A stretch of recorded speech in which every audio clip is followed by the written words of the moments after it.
La gent es pregunta al carrer què és l'addicció al sexe. Anem a preguntar al carrer què és per a vostè un addicte al sexe. Per a molts homes i moltes dones, el sexe és la principal diversió.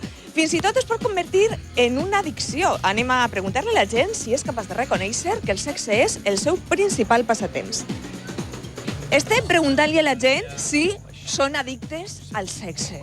Yo no. Quería, pero yo no puedo. Lo justo y necesario. Los abusos nunca son buenos. A vostè li agradaria ser, no? ¡Hombre! ¡Uy! ¡Claro! Al sexo yo, mira qué sexo, mira cómo estoy. Lo hago con mi marido solo.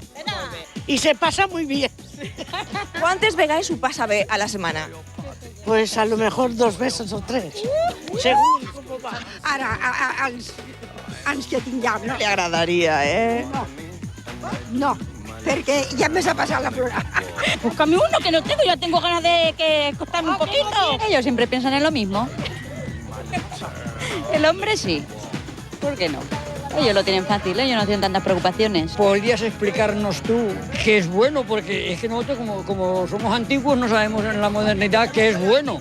És bueno en cuanto al sexo, dice. En cuanto al sexo y a la vida en general. Eso es muy largo de Y a la contar, vida en eh? general, ¿eh? Diuen que el xocolate, per exemple, és un substitut del sexe. No me dona res. ¿Chocolate?